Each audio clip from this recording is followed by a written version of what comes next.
Hello, my name is Sir Elliott, and today I'll be talking about my final project on COVID-19 consumer analysis. Maybe. All right. So first off, the external influence, which we're not going to discuss very long, mainly because it's just one thing, and that's the pandemic outbreak, and that's what we're focusing on, and that's what we're going to be comparing our internal influences, our consumer behavior off of the external influence of the pandemic outbreak time that we are in right now. And as you can see in the picture to the right, that represents the shelves at the grocery store, showing that consumers will have to change their behavior and the products that they buy. We get into the interviews. I interviewed a household, and it was my grandparents' house, and my nanny and my pawpaw, as I call them. And during this interview, they both are in the same household, but they had very different.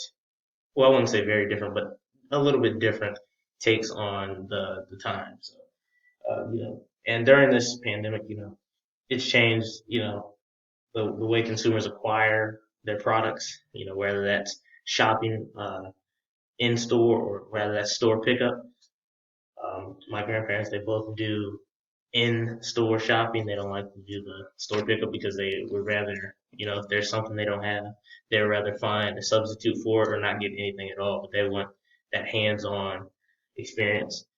And then, for getting into their lifestyle, my grandma's retired, and so she is easygoing, and she doesn't have a certain loyalty to any brand. She just buys whatever she needs, and if they don't have a certain type of meat, she'll buy another type of meat. She's not very detailed in her food, and she loves to cook too. So, grandpa, on the other hand, my papa, he is very detailed. He's very picky, and so he'll let her know if he disapproves of the products that she buys. You could consider him, pretty loyal to the brands that he chooses to use.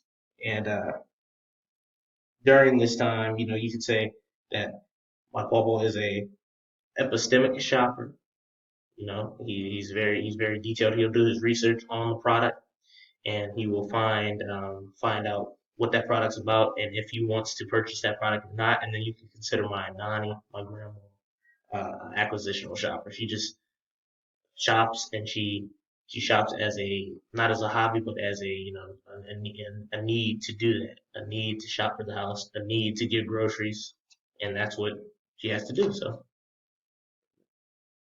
next, we're going to be discussing the essential goods. Now, in the interviews that I did with both my grandparents, my nanny, she said that her essential good is meat, which I don't really agree with, but her essential good is getting meats, and my grandpa, on the other hand, his essential goods and his necessity odd items he considers are the sanitation products, the Lysols, the spray, or the wipes, and also toilet paper as well.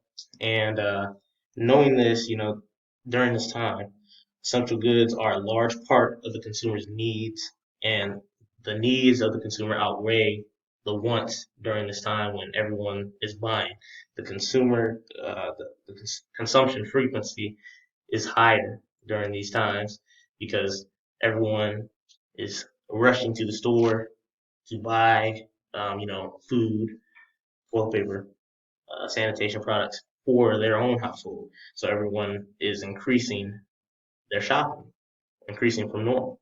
And some customers will have to shop for new products. They'll have to find and search for new products. They'll have to do a product search and, venture out from their normal meat or their normal pasta that they buy.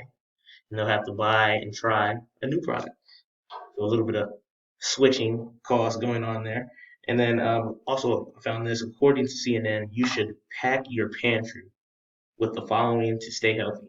And this is just the pantry: beans, canned fish, nut butters, whole wheat pasta, steel cut oats, and water, of course.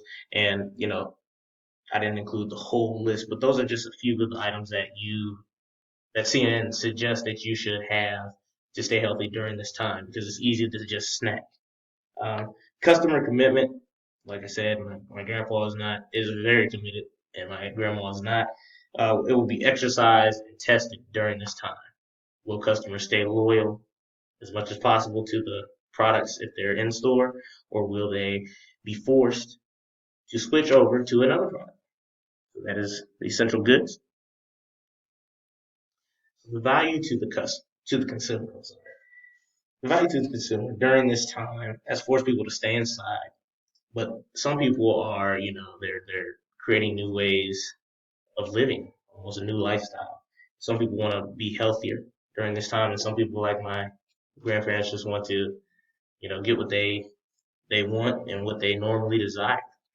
And so, in this pandemic, external influence is greater than a consumer's internal influence. I would say. Meaning a customer's lifestyle, it diet may be forced to change. So you may have to, if the meats are gone, there's always some produce in that store. People in America, they don't tend to fluctuate to the meat, but there is produce that you can buy and you can purchase and use. And so, you know, people will have to venture and, buy some vegetables, some more fruits, stuff of that nature. And that will change consumer lifestyle during this time period. And it may change for the better. I think it's good if it's healthier. And then, for one person, shopping is viewed as an errand. You know what I mean? My nanny, she views it just as an errand. She's very acquisitional based. Just go out, buy the groceries, bring them back to the house, use them, and then go out again in another week. However, this represents utilitarian value shopping because she is just the errand, the view of shopping for groceries as an errand is just showing that she goes and she doesn't think much of it. She doesn't get much joy or pleasure from shopping. She just does it because she knows it is necessary for the household. And then on the other hand, my papa, he shops as more as a hedonic shop or a hedonic shopper. He in the interview you'll see he goes to the grocery store every 2 days, every other day because he wants to find some snacks that he wants to snack on. He's a big snacker. So he shops for fun. It's a snack filled adventure for him. Whereas my Nani, she just views it as a time to just get the errands and go home. She doesn't think too much about it. And then lastly, we're going to discuss the relationship quality. So, during this time, consumers may have, switching behaviors, which we mentioned earlier, because their favorite products, will not be there, and you will have to weigh the cost of switching to, a new product, and people will be forced to do that. And my nanny is a person who she always is a switching person anyway. She has a switching behavior. She doesn't particularly, she's not a detailed person when it comes to eating. She's not a connoisseur, and she's not picky. So if there's something that she might usually get, a certain type of pasta, she might just, for no reason, just switch and get a different type of pasta because that's just who she is. She doesn't let that bother her. She doesn't let brand loyalty constrain her to, buying a single product every single time.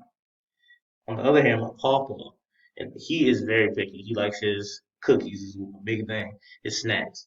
So when it comes to his snacks, he is, a committed customer. He's going to stay loyal to those brands that he likes to snack on.